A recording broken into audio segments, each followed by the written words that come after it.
Wake up, it's Sunday, early in the morning. Quit your yawning, plug your phone in. Watch out for Gibbons, he's huffing puffing, cause his new clubs are coming. Florida sun must be running to the corner store to get me some papers. I need a blondie, it's so beyond me, that would be on me. 3, 2, 1, and we do that. And then you better yell to kick this off. Read all about it. Sunday Papers coming to you from Los Angeles, California, and Memphis, Tennessee. Close. Nashville. Have you been to Memphis? I've been to Memphis. I was in Memphis before Nashville, believe it or not. I heard it's a little rough. Yeah, definitely. Beale Street is, it's one of those, the New Yorker in me puts my wallet in the front pocket, kind of like I do on Canal Street and on a lot of streets, quite honestly.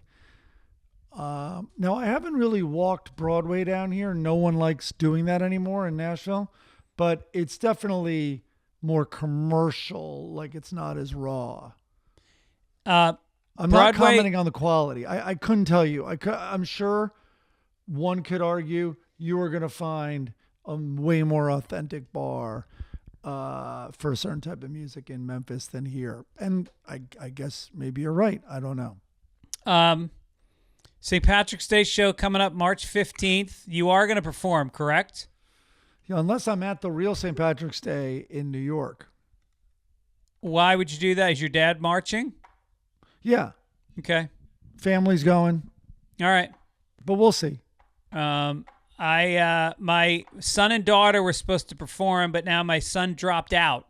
What? So then I'm gone. My daughter's playing guitar and flute. There's going to be a Pogue song. There's going to be a Van Morrison song. I am going to be playing harmonica on California Dreamin'. Oh, good Lord. What's the matter with that? Why that song? I have no idea. Mikey Fitz picked it out. Mikey Fitz is our band leader. What? California Dreaming? I don't know. Is it like change the word to burning? Like, is there some fun to be had here? What? Well, you think the flute's going to be nice. She's a flute player. I think he picked something that'd be a good flute song. I have maybe I'll do here's some more material I developed. There's no, you know what gaslighting is?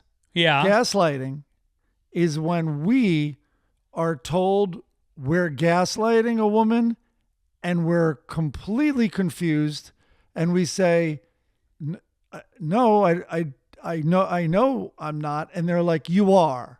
And I'm like, I am? How?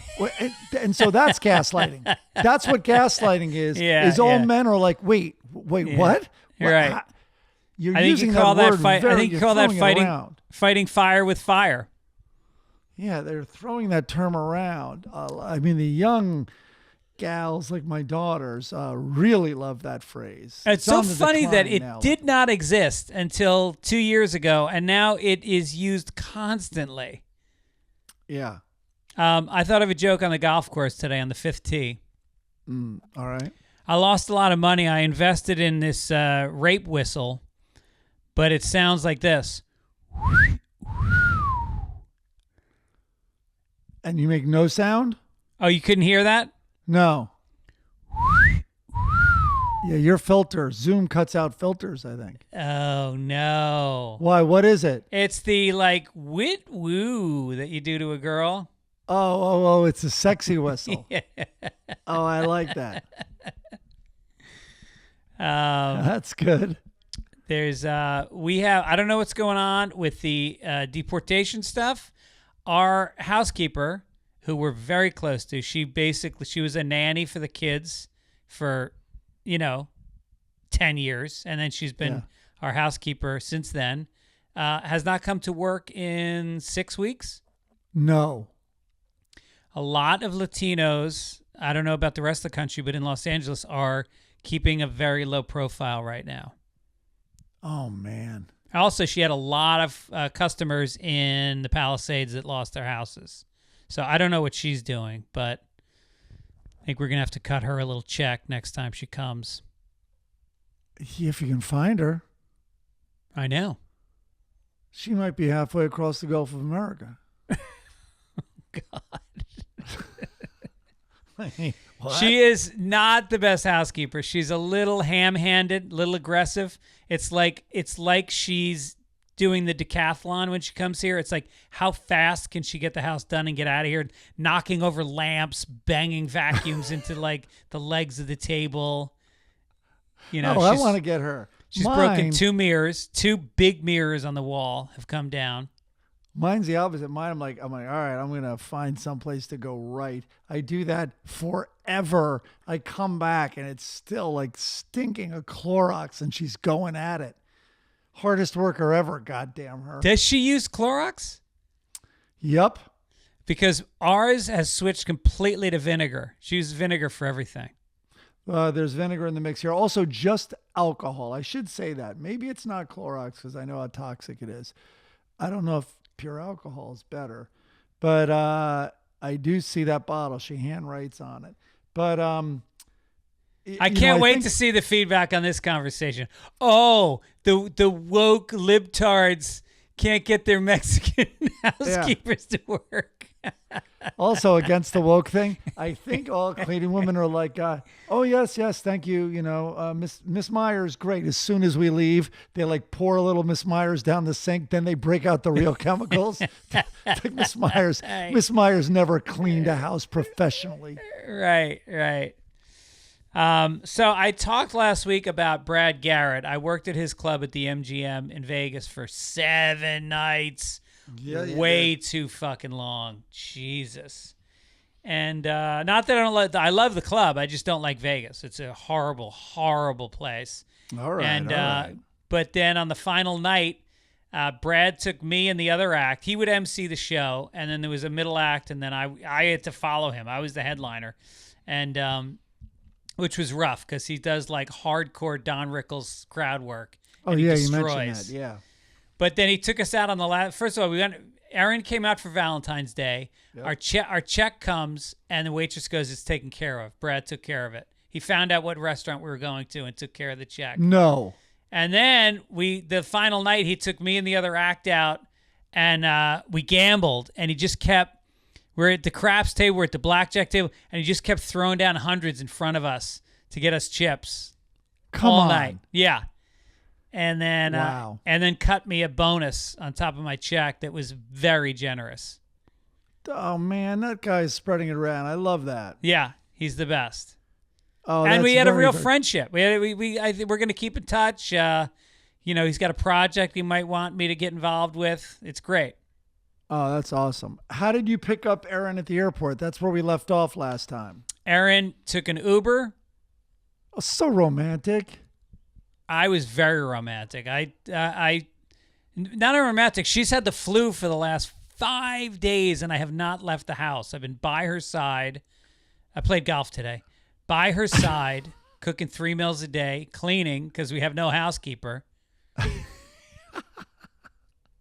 I mean, our housekeeper only comes every other week, but it's. I kind of like it. I kind of like not having someone in the house. Oh, yeah, of course. I bet Aaron's thinking the same thing right now about you. Right. Please, more golf. What's going on with you? I got very involved like so many people. I haven't watched a single hockey game in like a year or two. But that USA-Canada. Oh, my God. Oh, the 3 fights in 9 seconds. So crazy. And then it was in Boston. And I was watching with a guy down here in Nashville who knows a lot about hockey. And he's like, it's very mixed. First of all, Boston has a lot of, Canadian people and sympathizers and all of that. The captain of the Bruins, I guess, is from Canada. And so, and played on Team Canada. And so, and there was obviously 15 more examples of that and teammates playing against each other and the whole thing. So, but what a game. Went to overtime. I wonder if anybody from the same team fought each other. I don't think. That's interesting. But overtime, I don't know if you saw the game. We dominated. Yeah. With such good shots on goal. Like where 3 times you thought the game was over. And they had like 1 or 2 of those, but not the volume. And then they scored. Then they left Connor McDavid wide open in the crease. Unbelievable. Yeah. Yeah. So watch that. And then, I had a story about, I guess I could tell a quick story about fixing a cat. So, no, I'll tell another time. I know I keep pushing it down the road. I just need the energy to do it. And my Adderall hasn't kicked in yet. Well, But it was speaking of funny picking up sports, I this followed. cat. We were all following my cousin last weekend, who Danny McCarthy, who was in first place in the what's the name of the tournament? It's usually at Riviera. Genesis. The Genesis tournament. And I was in first place on Friday, first place on Saturday, ended up finishing like fourth, won like $800,000. But I put some money on him in Vegas, and then we all put money on him to win the Masters, and then I put some more money on him to win the U.S. Open, because the odds right now are 200 to 1. So $100 bet, you win $20,000. So I put down a few of those. Yeah, 200 to 1. Yeah, I'm gonna bet, of course, and I can just use the app right where I'm sitting in Nashville. I don't know how. I guess I can collect. Oh, that's interesting. I wonder if the app lets me collect the bet if I'm. Yeah, it's my money. Yeah, because I placed the bet in Vegas. They downloaded the MGM app onto my phone. I made the bet in Vegas. Here's the deal. They give you $250. If you bet $250, they give you a credit. So if you lose, you get $250 credit on the app to make another bet. So I bet $250 on him to win last weekend. I lost that, and then I put the other $250 on the Masters and the U.S. Open. Then I got 14 more phones and did it 14 more times. But if we win, there's 4 of us that went in on it, and if he wins, it'll be $90,000, and we'll all have to go to Vegas to collect the money. And there's a Top Golf at the MGM. It's like 4 stories, like the hottest servers you've ever seen in your life. And then they've got this VIP club where you have like a clubhouse with 3 different stalls to hit balls, and then you've got your own little pool, your pool, outside. Wow. And table service. So if we win, we're going to hit that. We're going to hit... Dude, did I tell you I saw Cirque du Soleil? No, but you told me you had plans. Oh, my God. It's called K-A. There is no entertainment experience you can imagine that's better than Cirque du Soleil. I mean, the theater is enormous. Enormous! And they're coming at you from 360 degrees. They're running down the aisles. They're shooting flaming arrows into a pit that explodes. There's a big wall that's probably like, 100 feet wide, a square, and it tilts. And everybody's sliding down it, and then they shoot the arrows into the side of it, and they act like pegs, and they start catching themselves on the arrow. It's fucking nuts. Then there's like 17 people swinging on ropes, and they join together, and they form like a pterodactyl flying through the air with 2 of the people as talons hanging from the bottom, and it swoops down and picks up other people off the stage. I mean, French. And they've got a full orchestra that just fills the place with this incredible music. I mean, you can't beat it. And then 10 super sad rollerbladers from Cirque du Soleil Beatles Love. They're out of work, just sitting in the front row as standby, stand-ins for them. Right. Yeah. No, I read Drinking online their that faces the off. average Cirque du Soleil performer earns $40,000 a year, and they are 3 have died.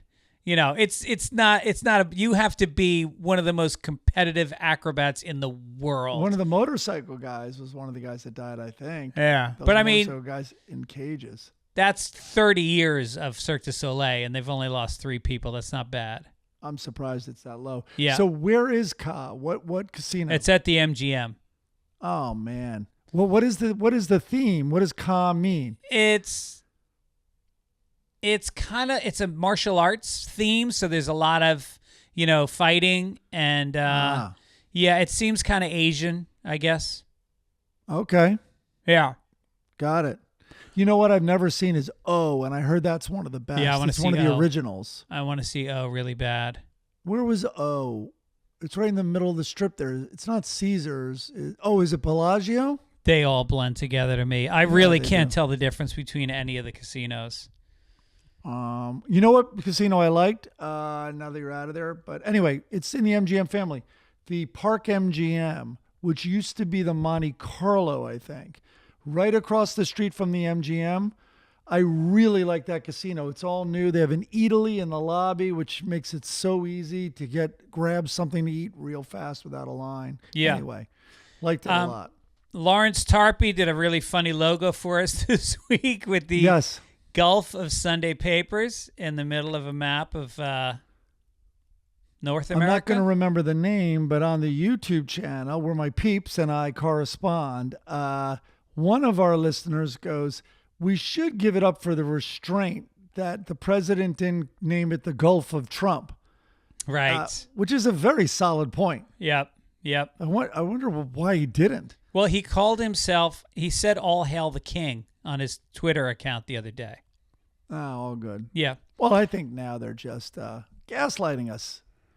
Blake Bixel did the song this week. What did you think of the song?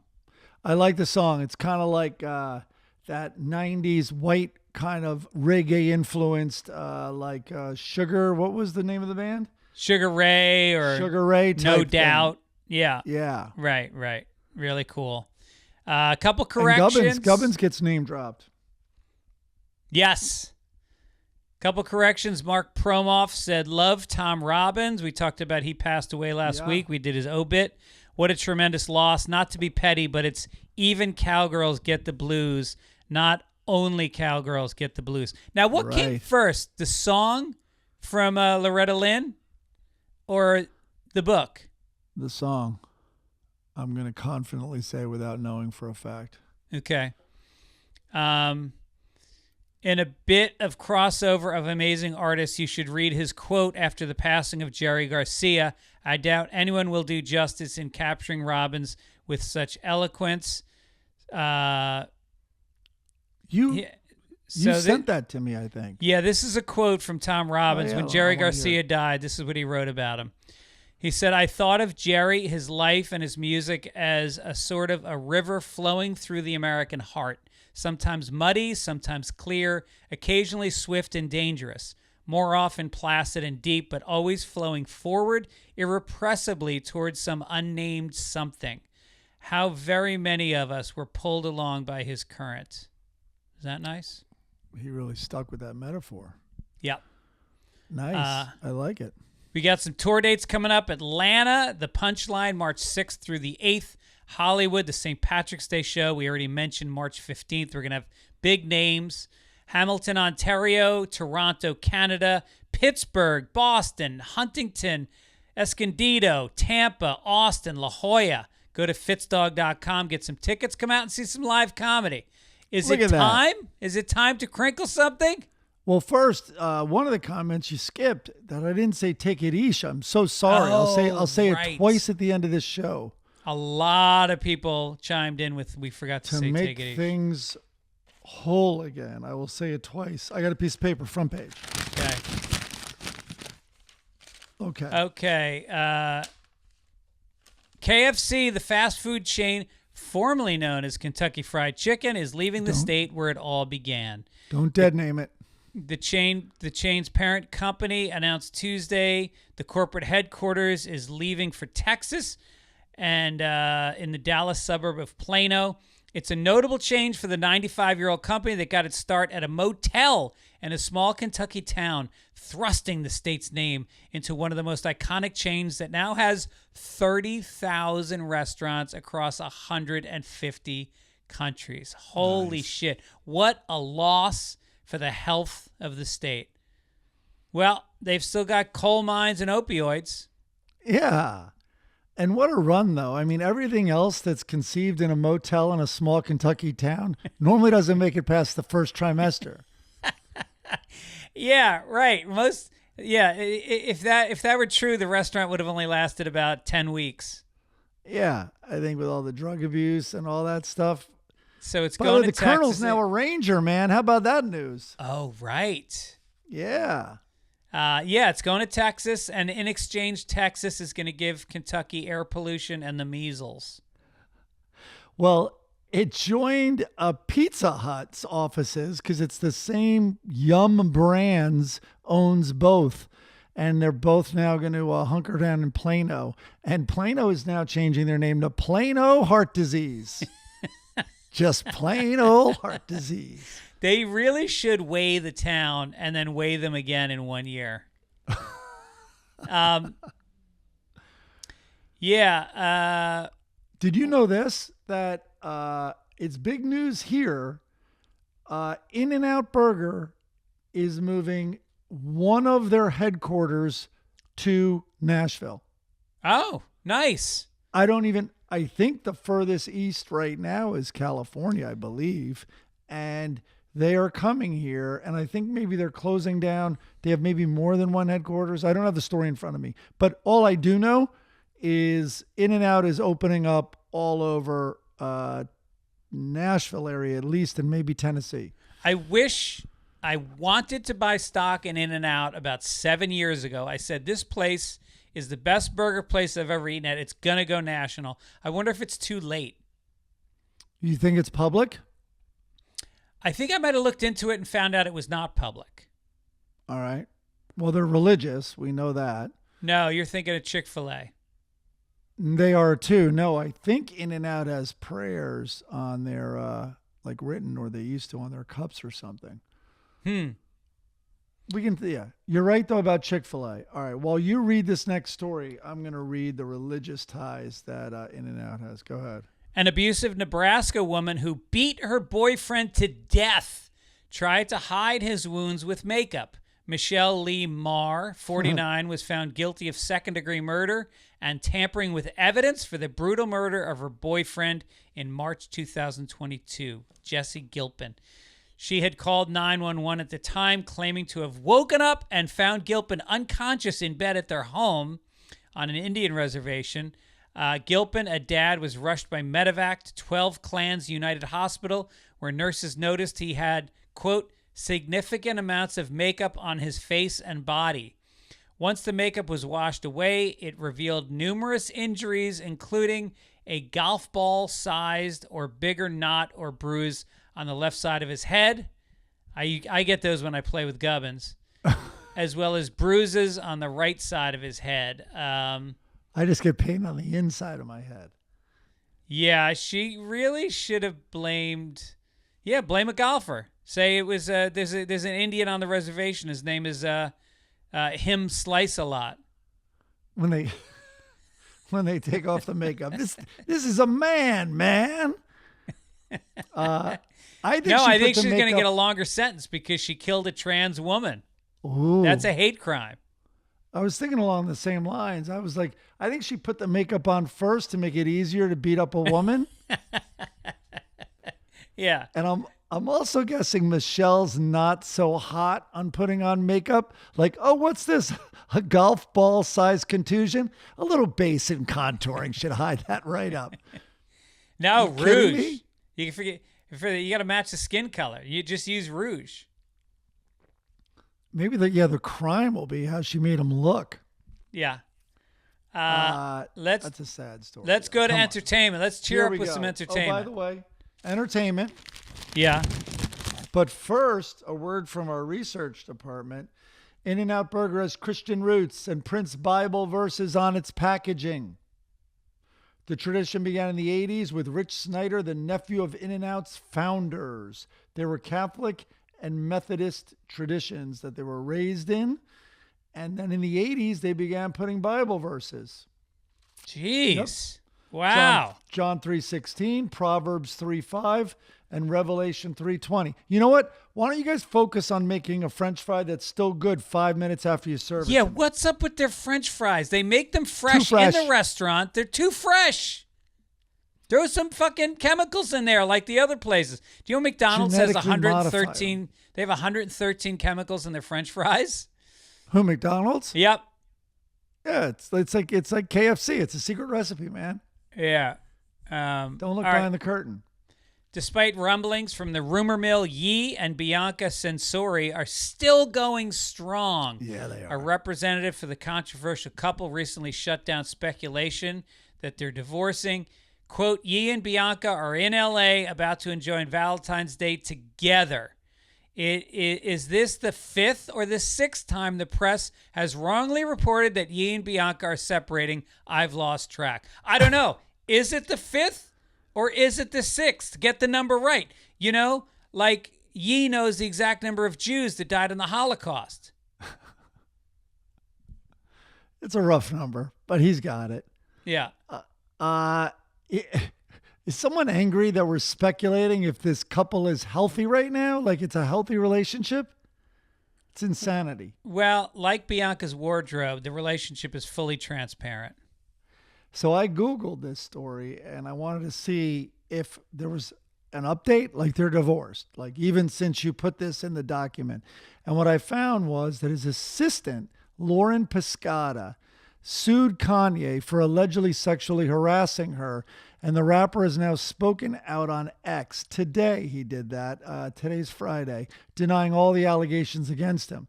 He's taken X and he goes, you know, all caps on X. You know why I never effed Lauren Pisciotta? Because she smelt awkward. She sees his senses are all fucked up. She smelled awkward and she acted like an onion. Yeah. And then he goes, one piece of advice, freeze your eggs. That this is a wordsmith that's doing all this. Yeah. So get this. She was working as an OnlyFans model before being recruited by Kanye West to work as chief of staff at multiple of his companies in June of 2021. And I put a picture of her in this document. Jesus, you did. Wowzer. You did. I mean, one thing you can say about Ye, he has a type.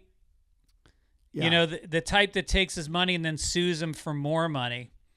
But she is physically, as you talked about before the show, she is Kim Kardashian and she is Bianca. They have this, tan olive skin, huge breasts, skinny waist, giant butt, black hair, thick eyebrows. She's more, so she was his assistant when he was with Kardashian.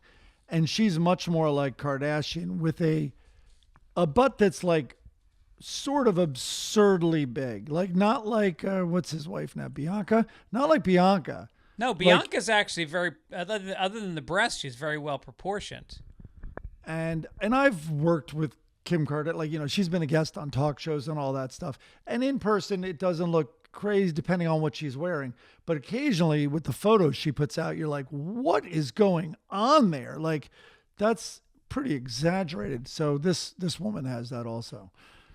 Comedian Trevor Noah, in the latest episode of his podcast, discussed whether or not integration was better for America as a whole when it came to black people. Sounds like we're still talking about Kanye. While some black folks may feel like integration was ultimately beneficial, Noah argued that segregation may have actually been the best if we separate the oppressive and negative ways it affected things like the school system and other entities. He believes that we would be better off tending to our own gardens, businesses, and society in general, and separate from white folks. He cited the country of Finland as further proof of a country that's better off when its people are all unified and on one accord as to what goals they want to accomplish, and the backlash that black people faced in the aftermath in the U.S. once integration took place. It sounds like he doesn't know when to shut the fuck up. Yeah. Were these jokes? Because I find with Trevor Noah, I can't tell when he's told a joke. Dude. Like, that's when people are like, why is there a laugh track? You know what? I need one. I do not get Trevor Noah at all. And I saw an interview with him where he was talking about how Louis C.K. couldn't stand him. And he said that something about him seeming, what was it? I can't remember, but Louis C.K. kind of summed the guy up. And then Trevor told his white assistant to go get him another cup of coffee. Only black. Keep the creamer in the other room. Yeah, I don't know about. From what I hear, he's a nice guy. I'll put that out there. Yeah, Neil Brennan's good friends with him. Well, they're very important people. My kids love his book. Every teenager loves his book. It's supposed to be amazing. All right. Yeah. So well, that's cool. You want to do this next one? Diddy up. Sean Diddy Combs' legal team has claimed that the U.S. law is racist, and the reason he is being singled out in what they call a clear case of selective prosecution. Combs faces a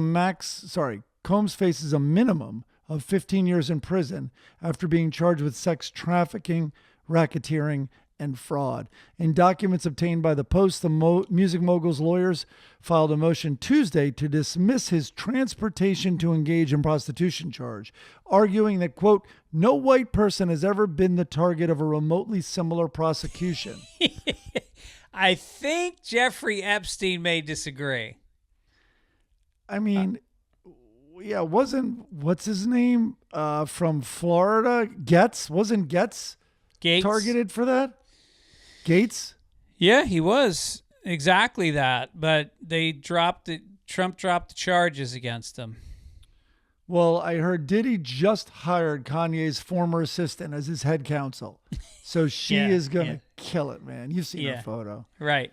And it's literally head counsel. They counsel you about the head that you I made did see a headline today that I did not comment on. But anyway, that I think Diddy's head counsel resigned.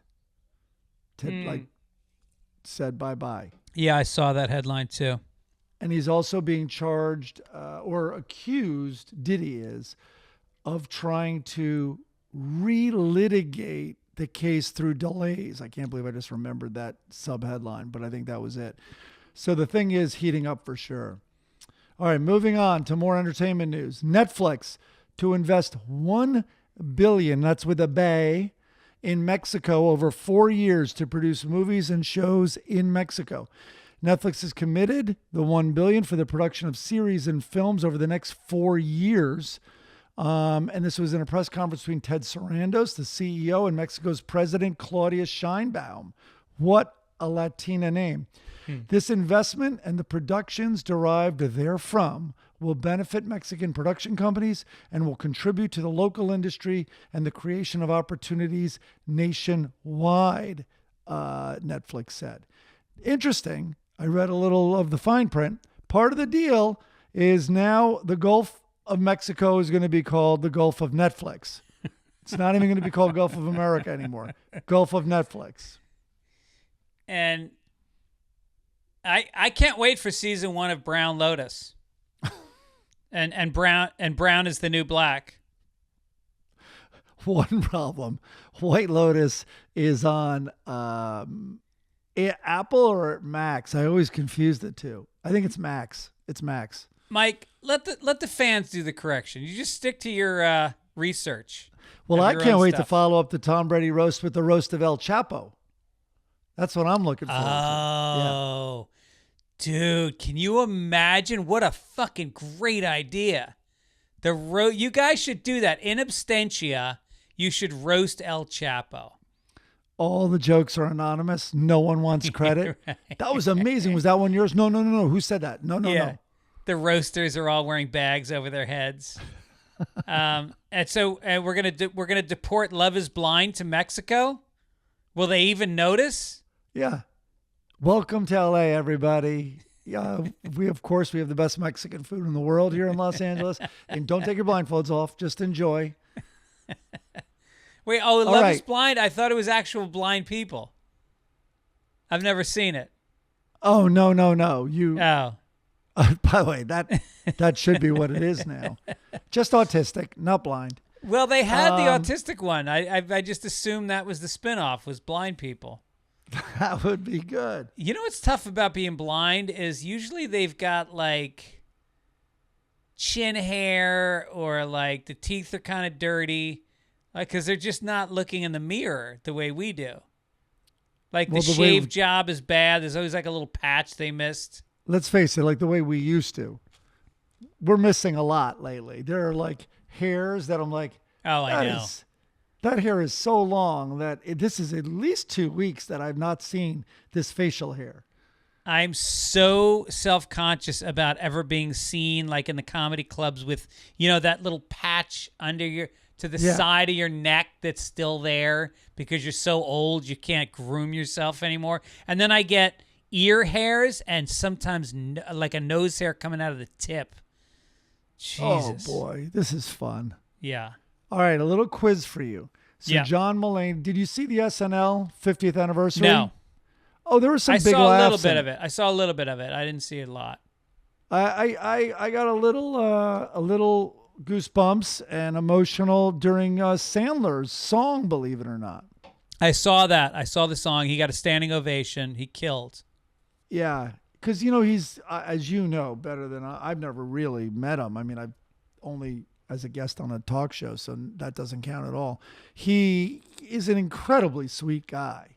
Very nice. I've hung out with him a couple times. Amazingly generous, nice guy. Yeah. And the song turned, it picked up a head of steam as it was pulling towards the close of the song, and it got very sentimental, and I thought very, very good. Anyway, Mulaney came out and joined Steve Martin. Steve Martin opened with a monologue. And these guys are just real jokesmiths, So it was very lean, I thought, and good. And Mulaney came out and goes, over the course of SNL, there have been 894 people and it amazes that have hosted, and it amazes me that only 2 have committed murder. Damn. And it got a laugh. It got a pretty big laugh, and definitely got a laugh in my house. So then there was, and it seemed easy. Like I immediately named the 2 that most people think he was referring to. But who do you think he was referring to?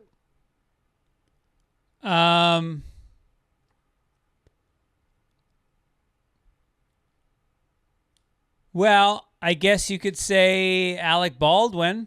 He's like the most frequent host on the show. Alec Baldwin was 15 feet away.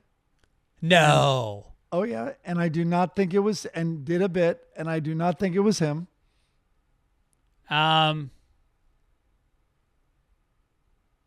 Who else killed somebody? I don't know. Who else? What's his name? The guy who shot his wife outside a restaurant? Robert Blake. Robert Blake. Did he host it? They believe Robert Blake is one. Okay. He's gotten one. I feel like I'm forgetting somebody really obvious. You are. Is he black? He was covered in the Weekend Update quite a bit. Oh, OJ. Yeah. Oh, shit. Okay. Okay, so what happened was everyone is like, oh, wow, okay, O.J. Simpson, and then it checks out. Robert Blake also hosted. But then people, it's amazing you brought up Alec Baldwin, because then there's speculation about 5 other names. No shit. Yeah, like everybody kind of went to town, all the amateur sleuths who were, flooded with murder docs. So Alec Baldwin was floated. Floated is a good word. What other names can you think of that were floated? Hosts who the people are speculating have murdered someone.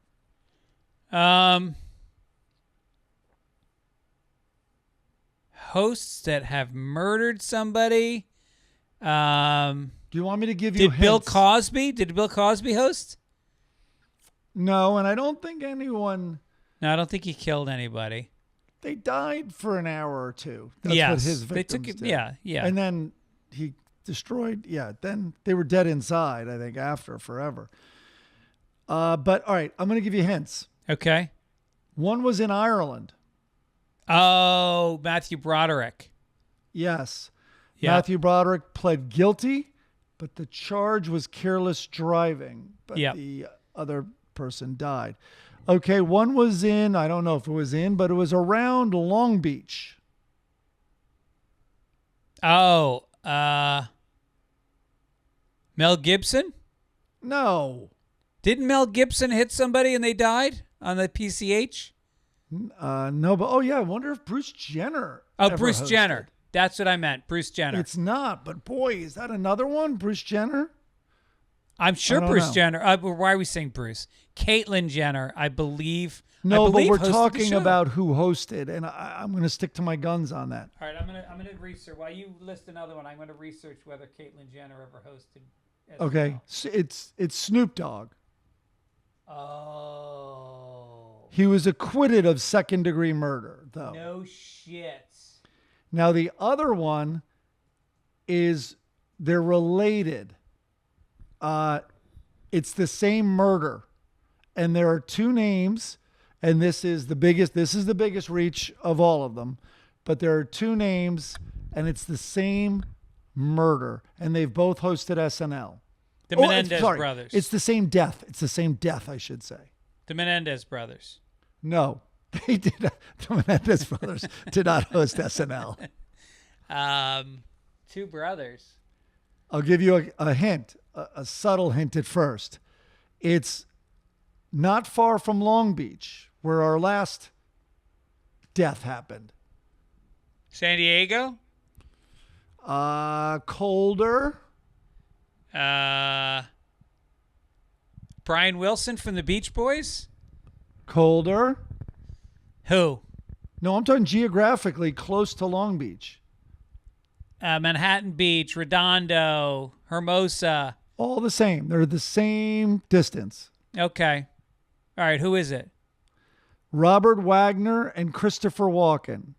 They're brothers? No, you went to brothers in your head. The same death, which is Natalie Wood, which was out at Catalina. Oh, shit. Yeah, but that wasn't murder. She drowned. Don't tell Tom O'Neill that. Oh, right. Now, what was the motivation to kill Natalie Wood? She just wouldn't shut up, man. And she was on a boat. You gotta fall in line with the seamen. You know what I mean? Right. No. I think Tom O'Neill has landed on, from everything he's read, and he's exhausted it. I think, and I hate to put words in his mouth or a book in his mouth, but I think Tom landed on that, like, it was a very bad fight. Tom likes to think that she walked in on the two of them getting it on. Christopher Walken and...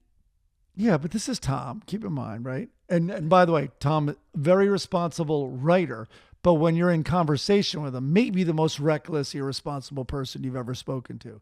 And I think that's how he uncorks it. You know what I mean? He has to keep it buttoned down like a journalist all day in front of the computer. By the way, the trailer just came out for Tom's documentary from Errol Morris on Netflix. The trailer dropped today, and I think it premieres March 7th. And Errol Morris is the director. He's won multiple Oscars. He's considered the best documentary maker in the country. And maybe 2 Oscars, but 1 for sure for Thin Blue Line. Yeah. And maybe more. So anyway, Tom's theory that he landed on was maybe that happened. Who knows? But that it was really a bad fight. I think they both were known to be big drinkers, and they were famous for very volatile fights. And I think maybe Tom landed on, she's like, F this, F you, I'm out of here, all this. And then she slipped, hit her head, and fell overboard. Oh, interesting. And that no effort was made to get her. Errol Morris has won 1 Oscar. It was not for Thin Blue Line. It was for The Fog of War in 2004. He didn't win till Fog of War? Yep. McNamara. Wow. Yeah. And it wasn't called Pet Sematary. It was called like Heaven's Gate or something like that. I think I'm not confusing it. I think that's Errol Morris. And he's only been nominated once. Wow. Yeah. I mean, Thin Blue Line, for anybody not familiar, Thin Blue Line was kind of the granddaddy of the true crime docs that actually meant something. It contributed to overturning a case in Texas. Right. And it was done in such, for the time, a unique way with reenactments, which I think there was a lot of pushback on from true documentary, purists. Did you ever see the East Memphis 5, I think it was called? Or the East Memphis 6? It's actually, East Memphis is in Texas, but... oh, no. Yeah. I saw the famous one that HBO did about that group of Satan worshipers. I think it was around Memphis, though. Maybe that was it. The East Memphis 5. Had a sexier name than that. Somebody correct me. I can't. East Memphis 5 are an amazingly tight rhythm and blues section. Yeah, I don't know what you're saying. Okay, murders. All right, somebody write in and tell us what was it. Oh, West Memphis 3. It's called. Oh my God, I'm an old man. I'm a fucking crazy old man who can't remember. You just talked about anything. hair coming out of your nose. Oh, it's in Arkansas. I was talking about Paradise Lost. It's in West. It was about 3 freed men convicted as teenagers of the murders of 3 boys in West Memphis, Arkansas. They were sentenced to death, and they got out because of this documentary, I believe. I know that Natalie Maines got very into it. She got very into trying to overturn it. Hold on now. Paradise Lost. 3 little boys brutally murdered and 3 teens charged. This true crime opus delves inside the notorious West Memphis 3 murder case. Oh. Do you know how frustrating this must be for our listeners who know all this ahead of us? I know. But anyway, when I was at HBO, I want to see what year that came out. Anyway, that is also a legendary documentary. I'm trying to see if it got overturned or not. I think it did. Aftermath. Yeah, they got out. Did they? All right, let's get back to this thing we called podcast Sunday Papers. Let's make America Florida. Let's do it. Here we go. Oh, Florida. Florida man.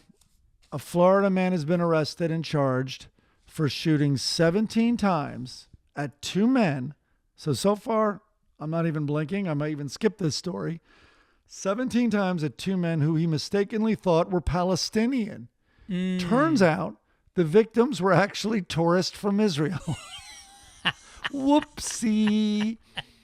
While in custody, the guy allegedly said he saw 2 Palestinians while driving his truck and he shot and killed both, which is not something you should say. I mean, I'm not on this guy's side, but you especially shouldn't say it since nobody died. 1 victim sustained a gunshot wound to the left shoulder, while the second victim sustained a graze wound to the left forearm. He then took 75 Palestinian hostages, but they turned out to be Israeli too.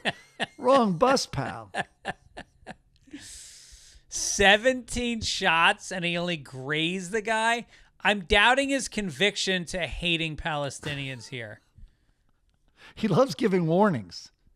He's confused. He had just fucked a bearded dude he thought was a woman. That's what it is. Her pussy smells funny. We're going to make Alabama, Florida. Here we go. Do it. An investigation is underway after a man was found dead under his car in East Alabama.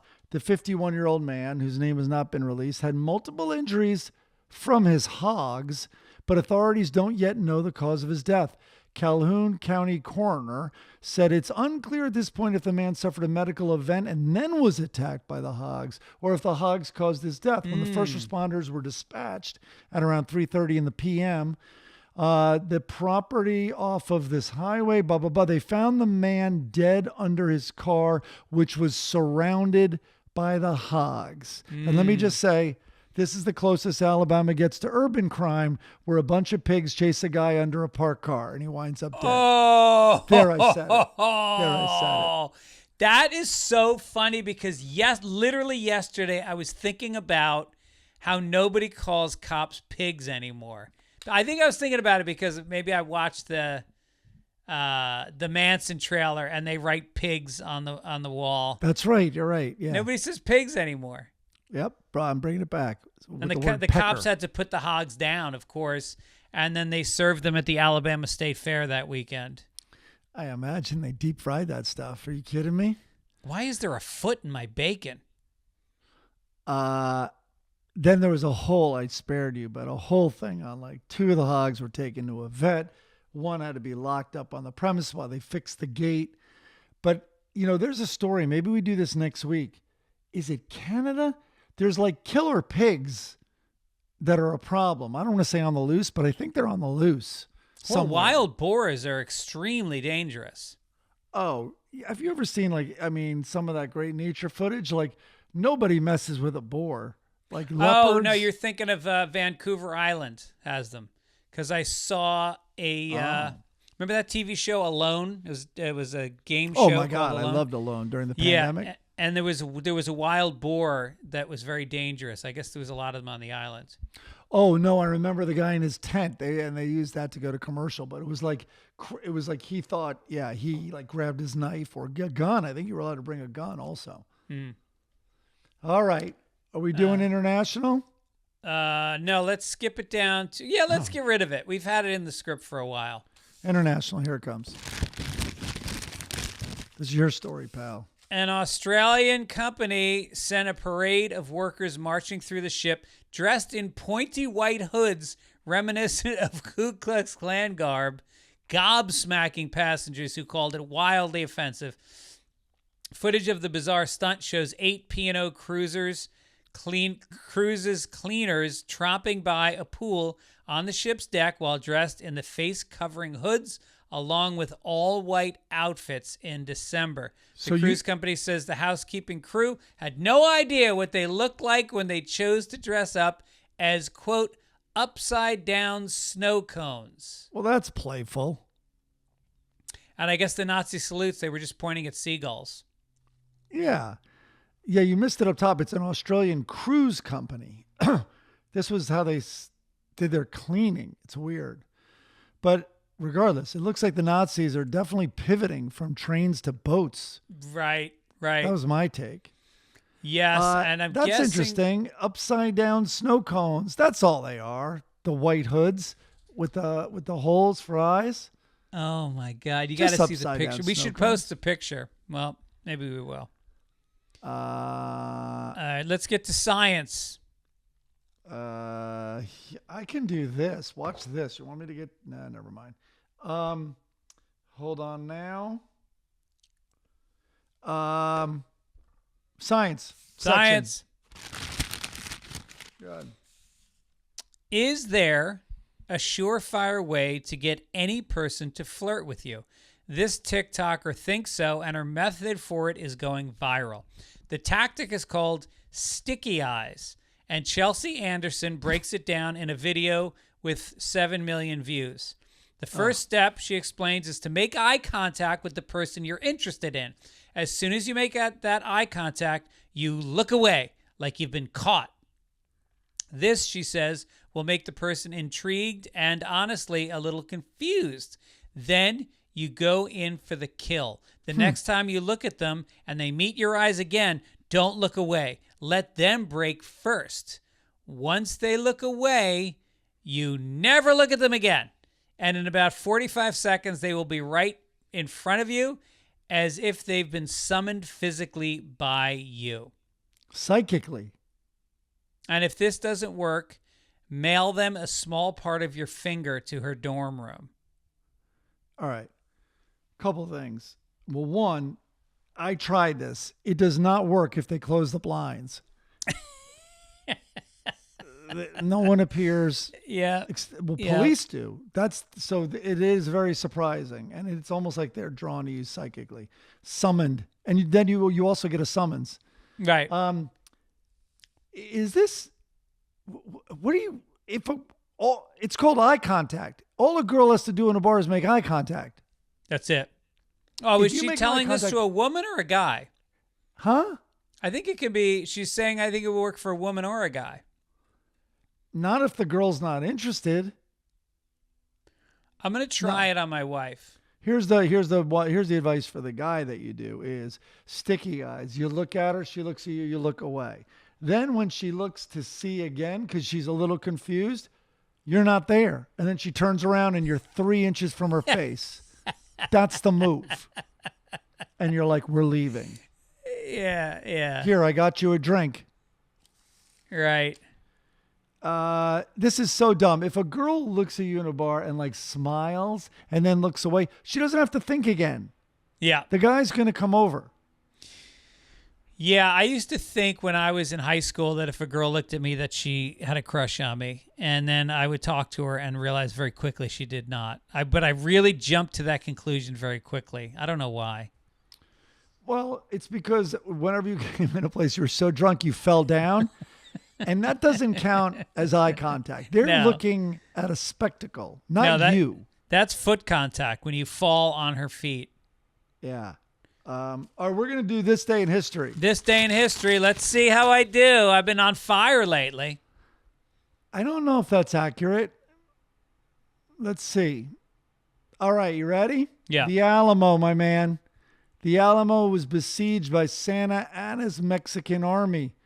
On this day, in what year, during the Texas War for Independence, Mexican General Antonio Lopez de Santa Anna began a siege of the Alamo, which was captured after 13 days and which became for Texans a symbol of heroic resistance, a complete bullshit story. But let's go on anyway. This happened in what year? Give or take 40 years. 40? I'm going to give you 40 because I feel sorry for you. I feel like this was happening prior to the Civil War, which I think started around 1840. So I'm going to say 1834. Boy, I really overshot it with the 40 years. It was 1836. No. Not kidding. Nice. That's incredible. I'm on fire. I'm telling you, I've been on fire lately. Okay, here's a weird one. The first Rotary Club was founded by Chicago attorney Paul Harris. Should I look up what a Rotary? All right, I'm going to give you, give or take, 30 years, and I'm going to look up what a Rotary Club is. A Rotary Club is like a civic organization. It's a They civilian do things for the service community. club. Yeah. I don't know. That feels like a 1920s. That's I'm interesting. going to say 1923. You bastard. What did I give you, 30 years? I think so. 1905. Nice. Oh, my God. Okay. Composer. Handel, George Friedrich Handel. I think it's Handel. I think it's Handel.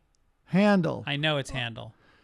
He's a leading figure of the late, this is going to give it away, of the late Baroque music period. Oh, yeah, that really sheds a lot of light on it for me. He was born in Germany. Give or take 50 years. When was Handel born? Handel was born in, let's see, the Baroque period. Yeah, I gave it away. 1785. Nope, sir. 1685. No. You How many years doubled- did you give me? I gave you 50, I think. Yeah, I needed 100. You doubled it. Okay, let's go on to some other things. U.S. President Andrew Johnson was impeached on this day in what year? Boy, the House of Representatives voted 126 to 47 to impeach him. I can't give away any more details. Well, this is easy because I know that he replaced Lincoln after he was shot. And Lincoln was shot in 18... How many years you giving me? 1. Nah, see, I should have told you. 1862? Oh, dude. Come on. When do you think Lincoln was shot? Give or take 2 years. When do you think Lincoln was shot? Well, the Civil War was 1840. 1850. What? 1850? No, I mean, the Civil War, right, was 1865. Oh, I thought it was 1840. No. All right, so then he was shot in 1870. Lincoln was shot April 14th, 1865. That's what I said in the first place. What do you mean? I didn't. Was it my first guess? 1865. Where am I on this day? What happened? So Wait, Johnson. I don't know what you guessed, but it's 1868. I think I said that. I think I said very close to that. I gave you 1 year. You lose. Ah. He was a brutal racist. He was like a really evil dude. All right. Well, let's do one more. Okay. We already did. You're not going to get Winslow Homer. Let's see. Sorry, I didn't plan on one more. I was all ready. Oh, yeah. Oh, I like this. American boxer, my hero, Muhammad Ali, known at the time as Cassius Clay, became the world heavyweight champion by knocking out Sonny Liston in 7 rounds, give or take 3 years. What year was this? It was the early 60s for sure. I'm going to say 64. It is 1964. No, it's not. See? I'm on fire. All right, we're going to go out Nice. on that one. That feels good. All right, good. All right. Are we moving on? Oh, yeah. So here's the good news. We both don't know of a high-profile person who died. There has been a dearth of death lately. Nobody is dying we care about. And not even in my personal life. I feel like my life has lacked funerals and weddings for a while.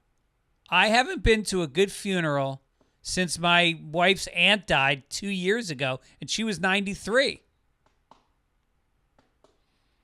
Yeah. It's coming. Well, you just set it up now, didn't you? Comes in threes, right? So we can just stay cheered up and do the funnies. Yeah, let's do it. Stay on top.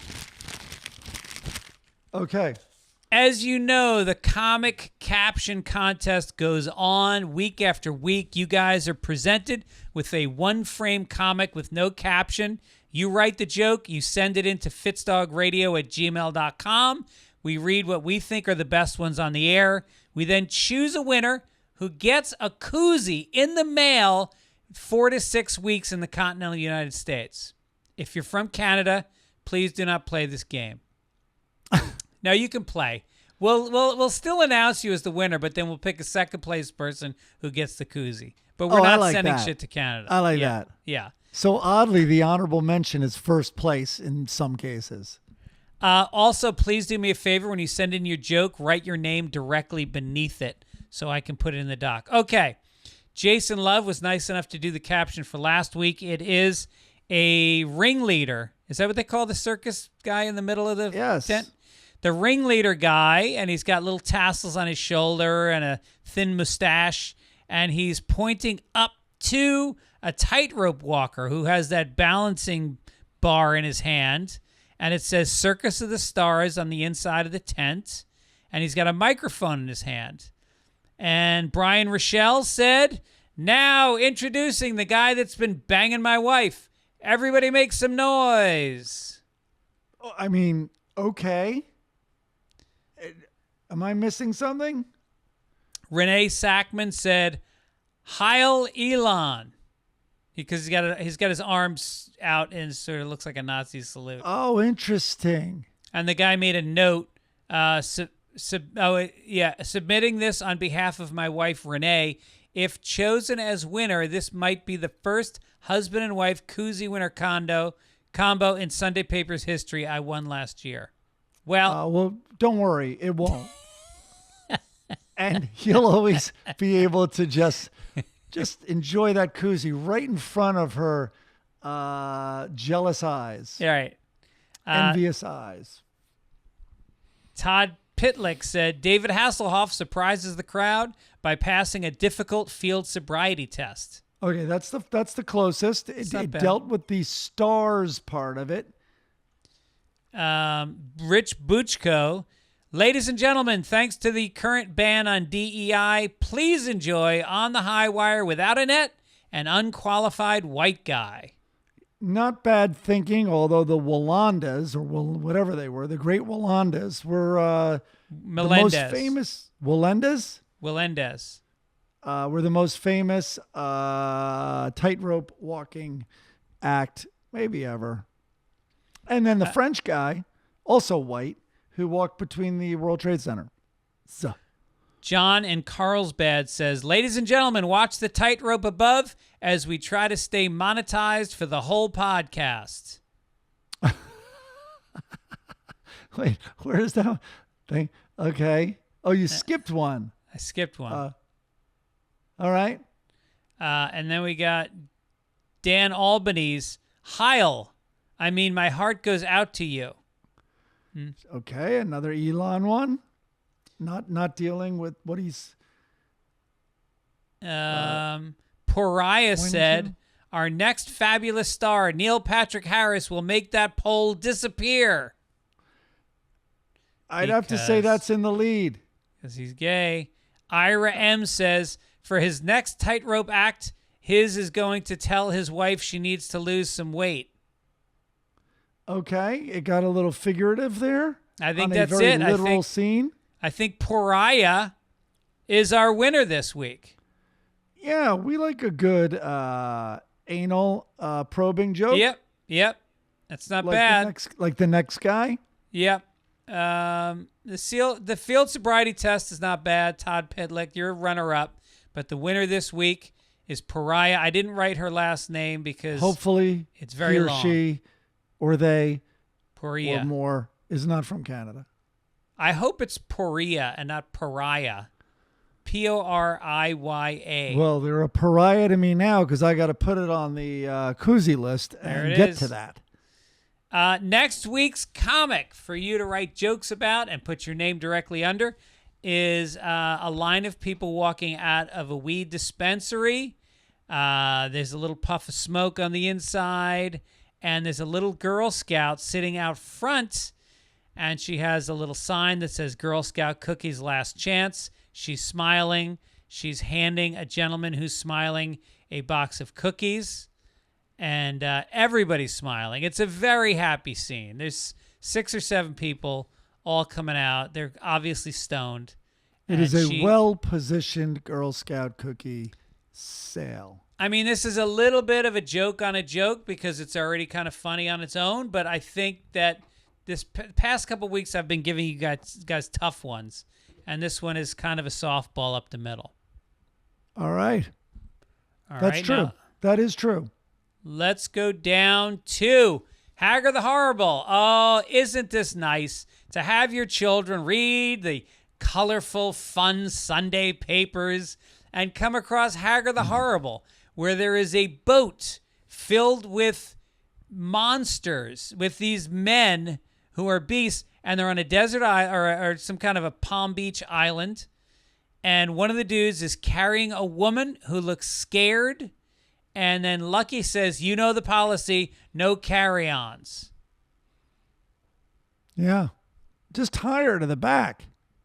I mean, what is this? They are abducting a woman who's scared and taking her from her home onto their little boat. And how is that appropriate? Was carry on. Jesus. They're not going to check a vagina. No, that's overhead. That's overhead. Also, if it is a carry-on, or if they're checking, they should weigh her. They should weigh her. Also, see if she fits in the carry-on. Right. Grab her handle, pull her, and weigh her. Yeah. Leroy, this is the Lockhorns. Loretta's standing out front. He walks out of a door that says divorce court, quiet, court in session. Leroy comes walking out and he goes, they threw me off the jury for potential bias. I like it. I don't think divorce courts have juries, do they? No, but isn't there a show, Divorce Court? Of course. With Judge Wapner. No, you get a hearing and the judge decides. You're right. I wonder. I bet some divorces, turn civil in a way if there's money at stake or whatever. Like, did you go to divorce obviously, court? there's always money at stake, but what I mean, if there was like malfeasance. Right. Did you go to divorce court? No. The whole thing. Even the lawyers tell you, like, you don't want the state.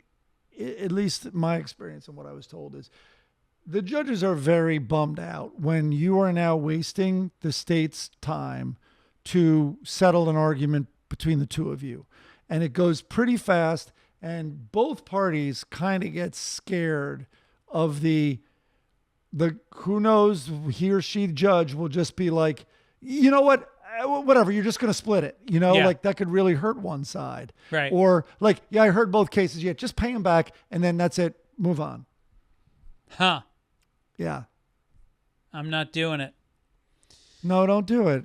Leroy walks. If you want to avoid that, I would start picking her up at the airport when she comes to see you when you're working. God, that was a big mistake. Leroy walks in the door. Loretta looks at him. His tie is undone. He looks exasperated. He goes, "The day seized me." That's cute. He's had it rough. Both of them, he is almost the exact same. It's kind of the exact same expression coming out of the court. Where he was kicked out. Look at his eyes. Oh, my God. They are cutting and pasting. Come on, Hester Reiner. No, it's a little different. It's more of a profile. It's a little different. I'm a little concerned. Also, his hair. No, Greg, look, his hair's so different on top of his head. Oh, my God. One is pointing one way and one is pointing the other. Yeah. All right, guys. We've arrived. I got to blow it up here so I read it clearly. We are at number 15. Out of how many? 15. Oh. So I don't know. I mean, I read in order. It started with 1. And again, sorry to keep saying this every week, but I don't know if this is counting up or down. I don't know if we're at the best. I think it's funniest. I don't know if we're at the funniest or the 15th funniest. But we're at number 15. And this will... I guess we're not going to read any more, although they're very easy to read. I kind of like that. Maybe get some suggestions from the people at home about the next series of comics that Mike might want to deconstruct for us. I might want to go back to Calvin and Hobbes again, because that seemed to anger people who really have an emotional and not rational connection to it. Is that your goal on the podcast? In defending it. To enrage people? I like when it happens, and I'm right. Yeah. Who doesn't, right? Okay, here we go. What did I get angry? Hold on. What did I get angry at this past? Oh, I got angry at The Brutalist. Man, you see The Brutalist? Is it about the Holocaust? I mean, yes, but not really. Uh-huh. It's not. Actually, it's not. Okay. That's the background. You didn't see it, obviously. Well, then I won't say anything. I hear it's win long. Best Picture, it's long, right? What in the fuck? Yeah. Oh, it's long. Yeah. For sure. 3:25 maybe? Did you see Honora? I saw Honora in the theater when it first came out. I thought it was excellent. I thought it was annoying. The guy, no. It's one of those, same with Brutalist. It's like, my man, let's meet any Sunday. You're free. We only need the morning. I will get, or just give it to me. I will get 35 minutes out of this. And you literally will be like, where did you cut? Where did you cut? What am I missing? Oh, That's how easy it would be to lose over a half hour. That was a long film. Yeah, I think at the beginning also, like, we get it. We get the stripper thing. We don't need to see 18 lap dances. Got it. That's exactly what I said, but I'm wondering if you and I are too close to it. You know what I mean? 2 lap dances? Well, yeah, like the knowledge of what goes, but still, with half of them, you would have gotten it. And it had nothing to do with, the plot, obviously. Whatever. I mean, the acting was amazing. She was incredible. What range. She hit on so many different emotions, the intensity. Now, I think she deserves the Oscar for this. They had no intimacy coach on set. Did you hear that? No, really? No intimacy coach on that. Yeah, at all. They should have had a writing coach. That's what I wish they all had. Right. Let's Just so you know, it. It's on my imagination. The guy who's nominated, he wrote it, he directed it, and he edited it. Okay. And he's not disciplined. He's too close. Okay, here we go. Frame one. I said, look up the smack my bitch up guy with the hairdo. I think he was a dancer, someone said when they wrote me. If you could look it up while I read through this. First frame of 3. Smack my bitch up hair guy comes in, and there's like a overhead projector screen behind him. And he goes, this is the best plan in the world, and anyone who disagrees is an ignorant nuisance. And then the next frame is outside the building, and you see like little lines coming out, like this is being said in the building. And he goes, now I'll open it up for comments. Anyone?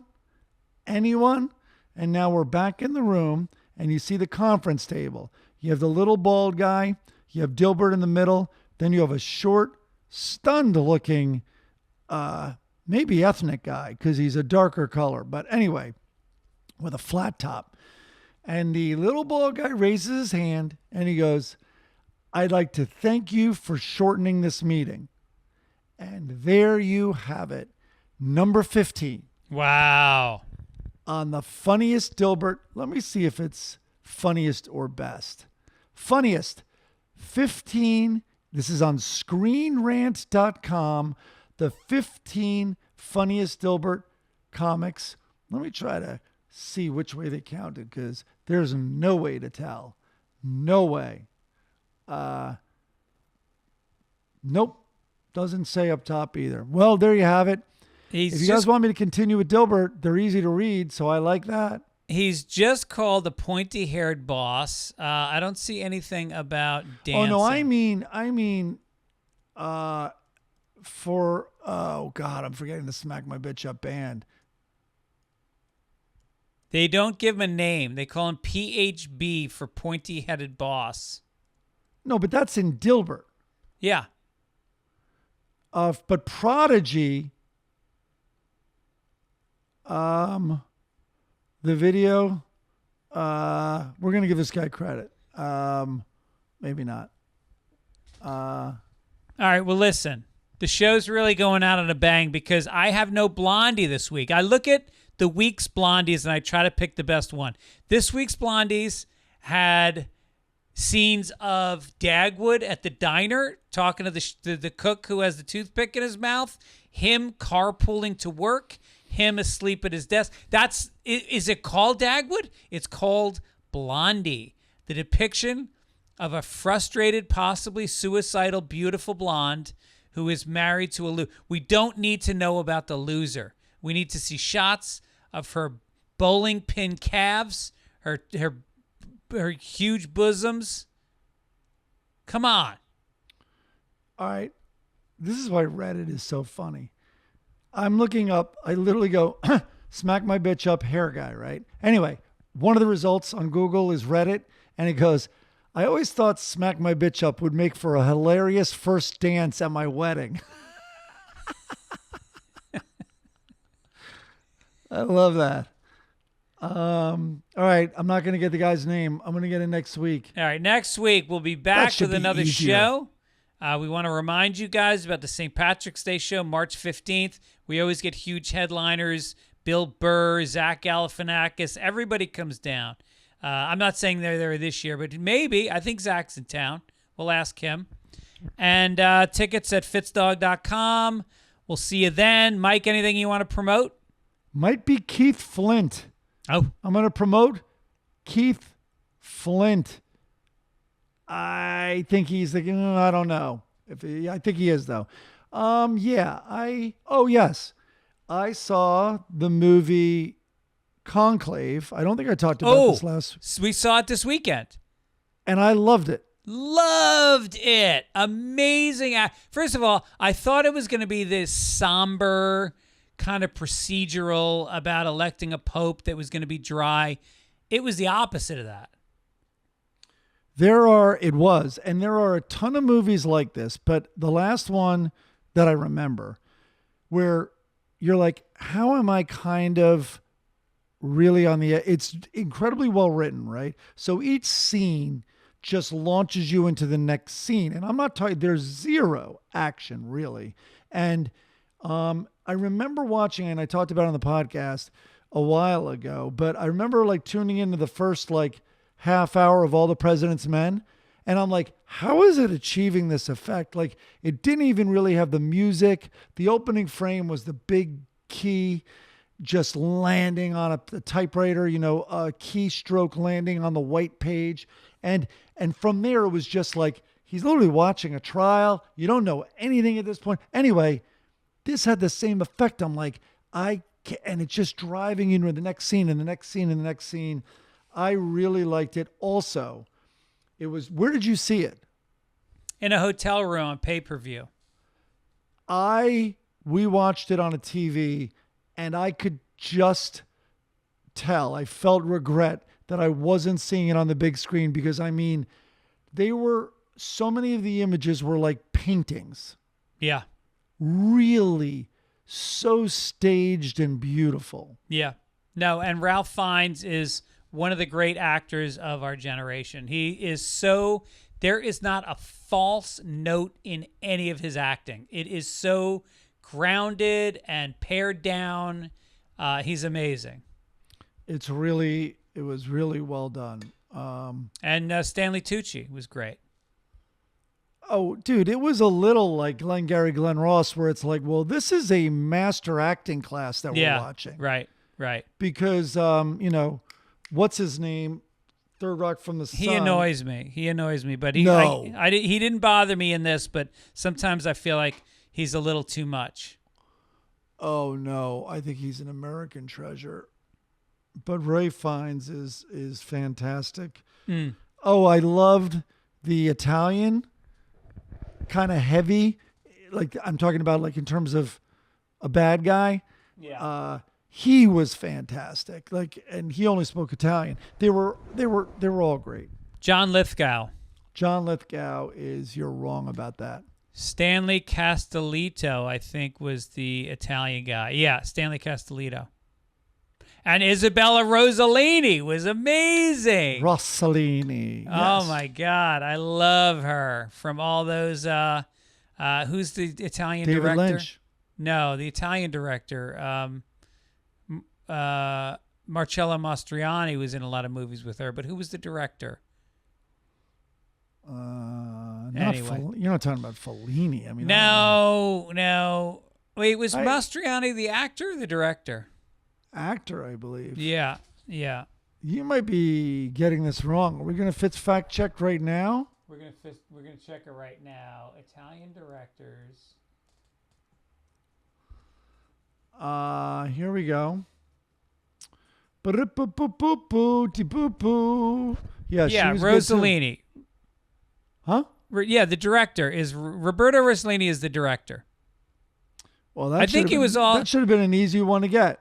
Yep, I got it. All right, let's wrap it up. We're going down rabbit holes.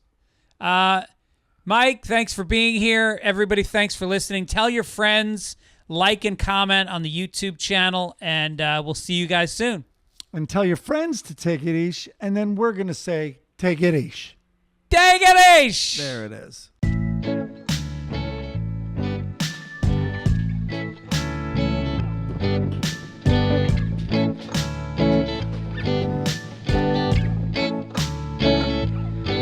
Wake up, it's Sunday, early in the morning. Quit your yawning, plug your phone in. Watch out for Gibbons, he's huffing puffing, cause his new clubs are coming. Florida sun must be running to the corner store to get me some papers. I need a blondie, it's so beyond me, that would be ornery. It's been a long week, so it's time to wrap it up with Mike and Greg. I lose my blues, I got the news, Fitz Factor 2, sometimes it's true.